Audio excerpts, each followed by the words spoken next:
Hi, I'm back and welcome to this video. And in this video I'll be showing you a clip and it's just heartbreaking. So if you're a bully, just don't do it.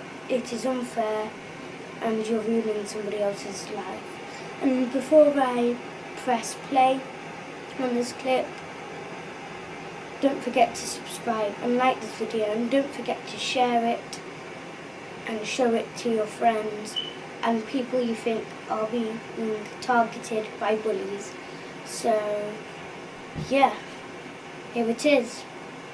And I don't want to dwell too much on the day when he took his own life. And that morning, and he was meant to be getting the bus to school, and he didn't go. And he was meant to be catching the train, and he didn't get to school, and the school called me and said that somebody had seen him getting off a bus in a local village, and I knew that he knew some people in that village, so I thought that, because he'd been upset, and I thought maybe he'd gone to speak to this friend he had there, so we went to look for him. And yeah, no, that's fine. We know what happened the rest of that day. Had you had no inkling that day? No. That's what he would do. And if for anybody, and I'm going to have to say it for anybody who missed it, but he threw himself in front of the train. Yeah. But there was no indication, nothing that had said that any day was going to be any sadder than the day before. No, and we talked, you know, in a general sense about suicide before. And he'd said to me, I don't worry, Mum, I'd never do that, because I'm not brave enough. Oh, gosh. This was April the 16th this year, so it's still so incredibly raw for you and your family. Yeah. Which is why you wrote the letter. Yeah, it's been running around in my head for, you know, every time I take the dog for a walk, the words were in my head. And I desperately need to raise awareness. I desperately need for people to talk about this, to talk to their children, for teachers to train, for parents to, you know, guide their children through all this stuff that they find and look at, and they, you know, they have the physical and mental know-how how to find everything, but they haven't got the emotional maturity to interpret it. To cope with it as well. And it's frightening. In your letter, there was the word that is repeated all the way through, and you talk about a lot, is kindness. Yeah, it's really simple. Just be kind. It's a sort of a thing that I think we're missing in our teaching and our talking. You know, it's very cool to be snappy and hit with the banter, but not to be kind. And I found something that just resonated with me. You know, is it true? Is it necessary? And is it kind? Before you write anything down, because once it's written down, it's there. Well, you say there's something that I picked up on.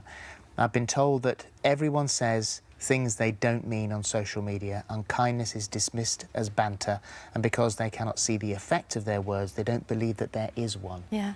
And do you believe that that great swathe of bullies, individually small things, collectively enormous, crushing for him, do you think they knew what they were doing to him? I think a lot of them didn't. To be fair, I don't think a lot of them did. I think it was just they get carried away, you know, on Facebook groups. Things turn into a hate fest very easily. Just one person says something a bit nasty and it rolls and it becomes this huge thing. But I think they switch off their computer and don't think about it anymore. And when I drew it to the attention of somebody, this is what I got.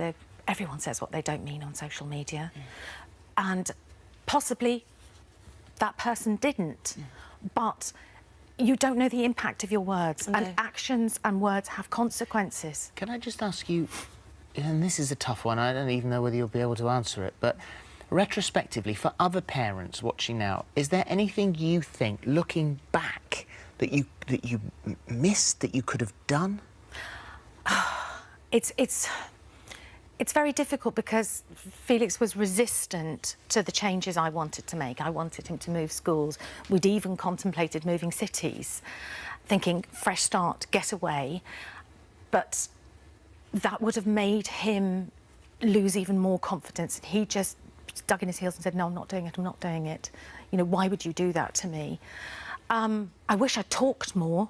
I wish I'd shouted from the rooftops what was happening and made people listen and pay attention. But you feel isolated, you feel you're on your own.